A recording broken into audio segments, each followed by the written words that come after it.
Okay, so Insta is also live and YouTube is here.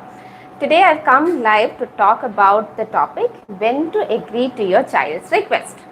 That will be the topic that we are talking about, and we'll be discussing three main things in this decision making as a parent, as a mother, and as a father.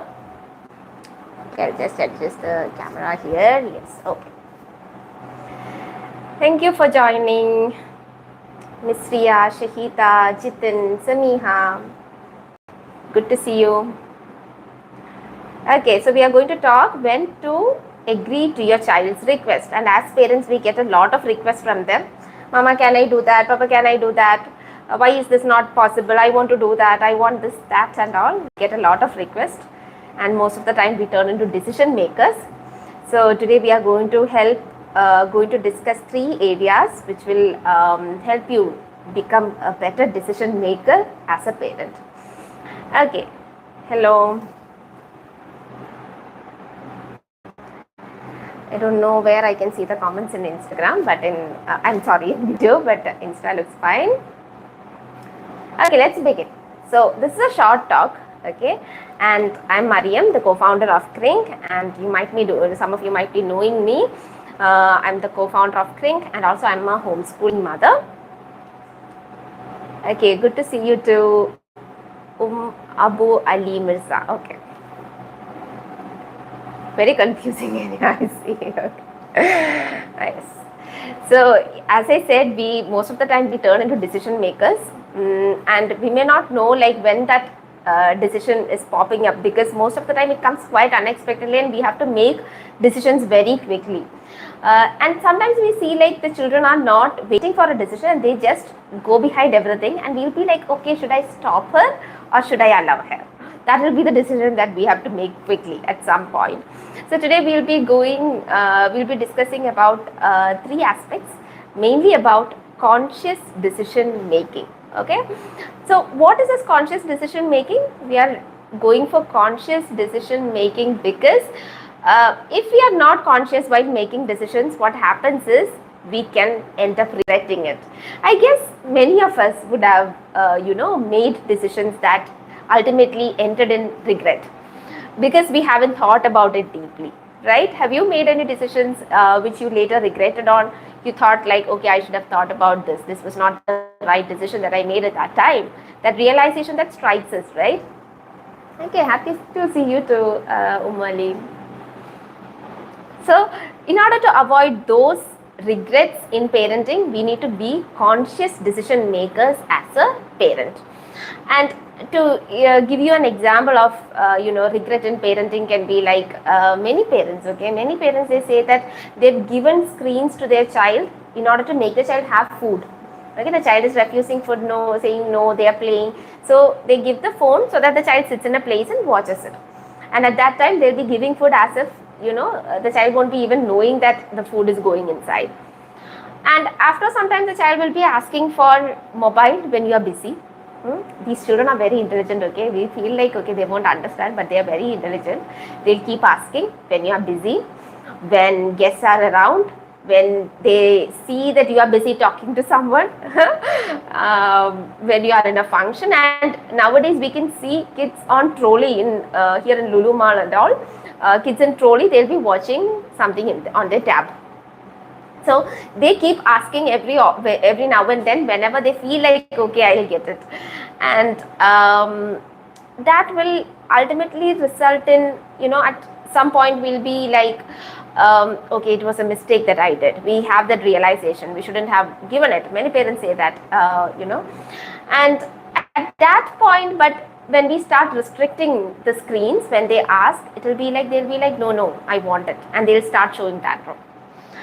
At the end, we'll be in a fix, and we do have several parents in Krink who are going through that journey of getting back or not giving their screens, how to engage their children. They are trying to engage their children in other ways other than using screens. I guess there is some issue with Instagram.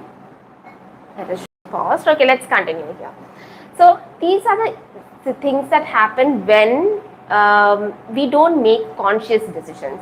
Okay, so today we'll be letting us, I'll be discussing 3 things that you need to keep in mind and um, decide consciously, because you don't want to regret in future allowing your child to do something or not to do something.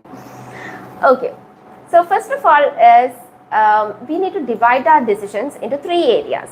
Okay, the first area is, or the first column or category is the approve column. What comes in this is those behaviors that is completely okay for you. Those behaviors, when you see in your child, you feel like, okay, that is what I want to see. That those behaviors in your child that makes you happy. That is socially approved behavior, brings in some positivity. It is not at all dangerous to the child or to anyone. So those behaviors, you bring it into the approve column. And I want to mention that my column of approval or my approved column, things I list in my approved column may not be same as yours. Okay, it can be different, and that is completely okay, because we are all different. We are different beings, and our our values and our perspectives are different, and we can have different things in the list. So that is completely okay. Yours shouldn't look like someone else's. So, but consciously bring in those things in the approve column. Why I say it can be different is because one thing is, for example, I let my children play in the rain. Okay, that is something that I continuously hear from outside people. Okay, your children are playing the rain, call them back. So that doesn't come in the approved column of everyone. But for me, I made them used to it since they were small. And they are used to it, and it's not causing them any physical health issues as well. So for me, it is completely fine. So that comes in the approved column. Playing in the rain comes in approved column, but for some others it won't be there in the approved column, because children will be facing some issue or something of that sort. Yes, we had some network issues, so I guess you missed some areas, but I'm still continuing. Okay. So that is the category 1, which is the approved column, which brings in every point that you are happy to see in your child. You have to list it in the approved column. Okay, now the second category is the don't approve category, just the opposite of the first. Okay, so what comes there is those behaviors when you see in your child, it is a complete no for you. You don't want to see that.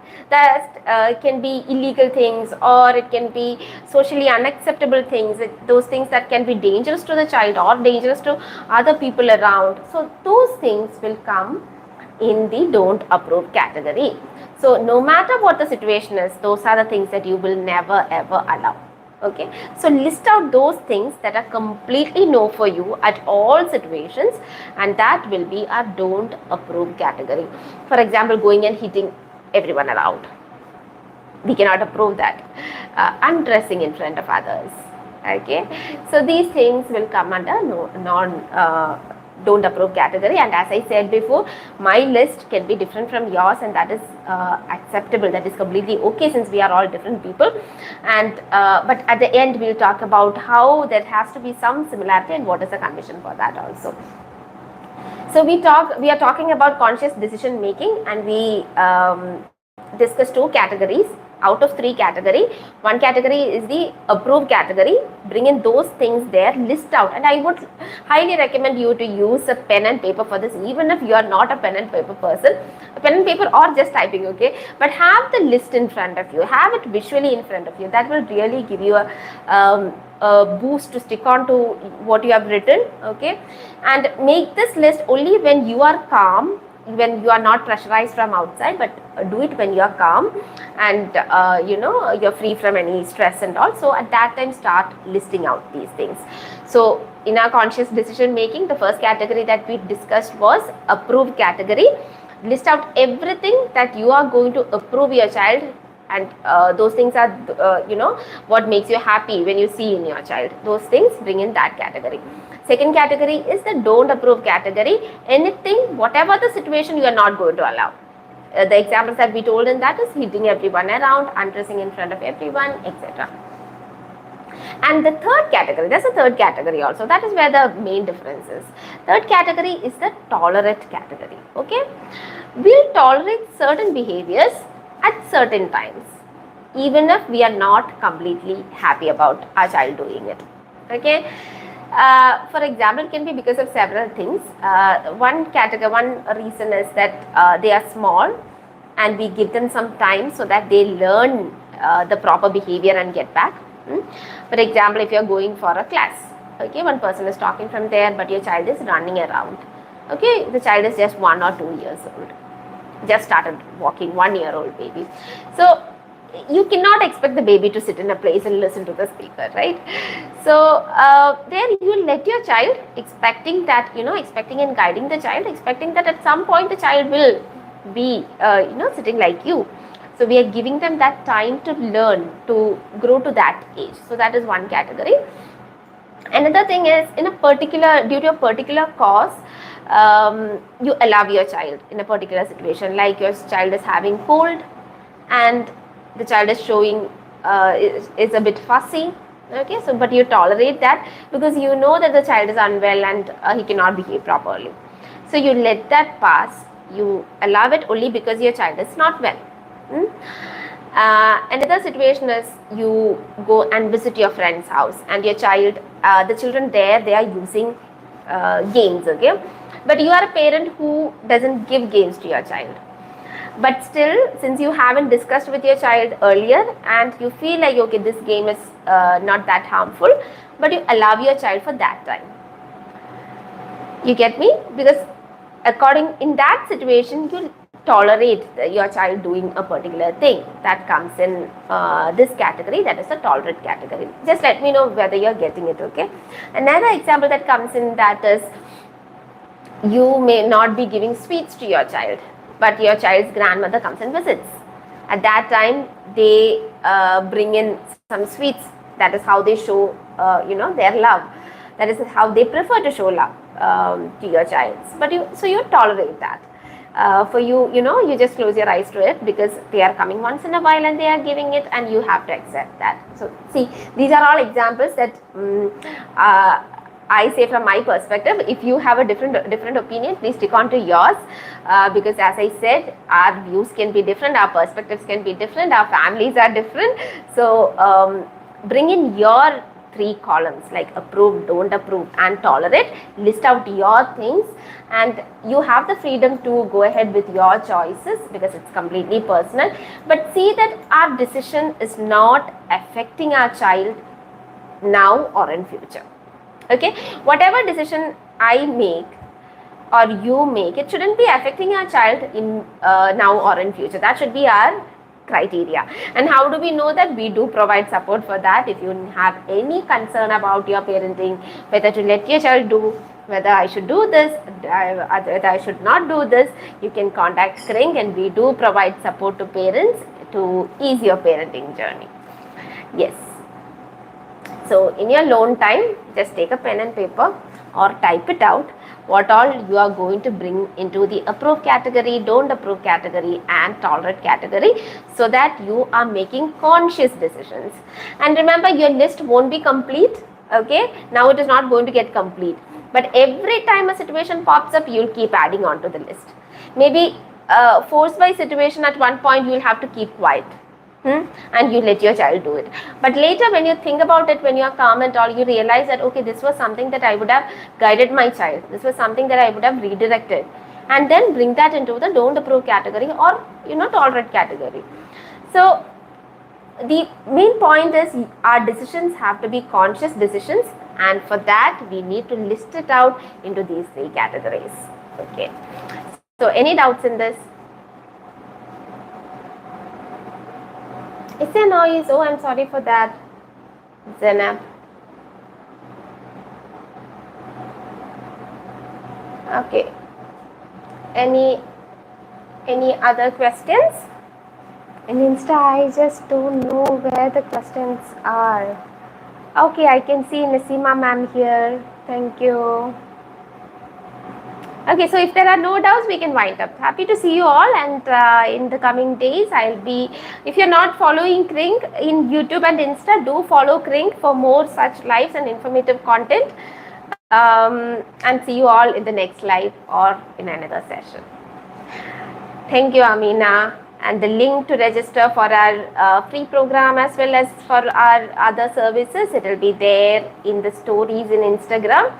And in YouTube, I guess that should be there below this video in the description. Okay.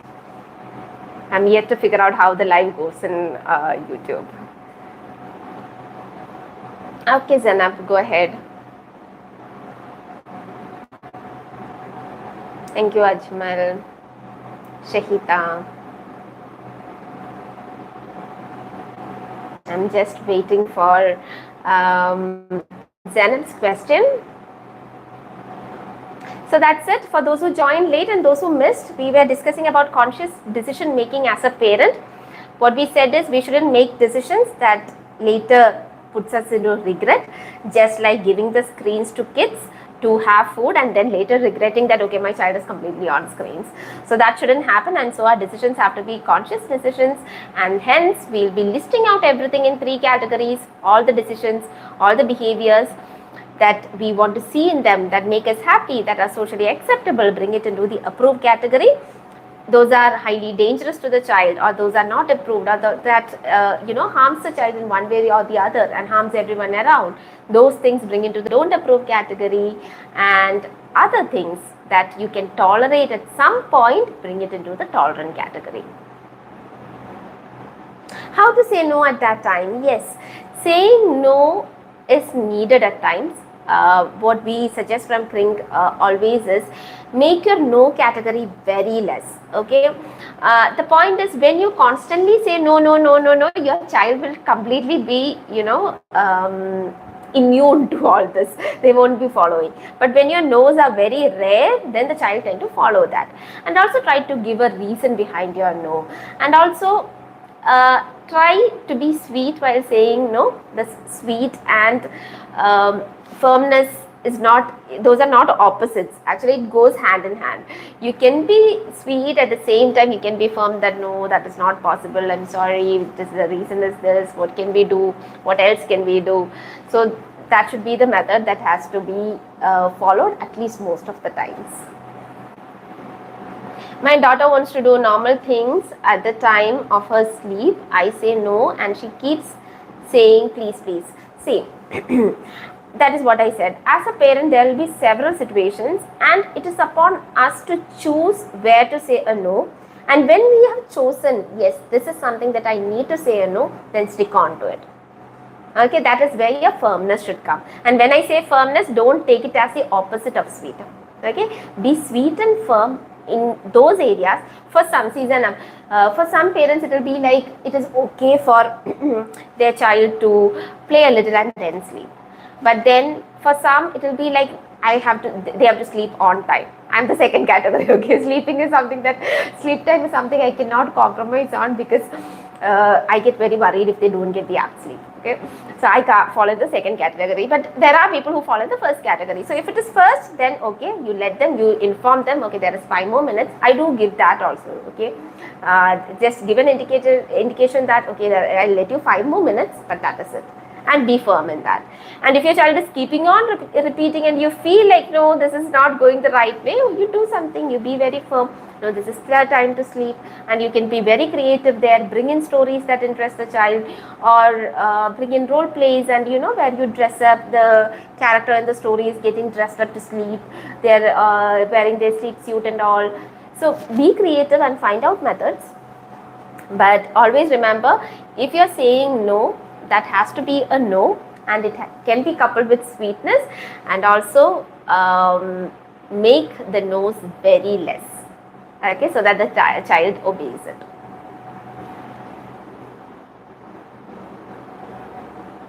I guess I've answered your question. So that's it.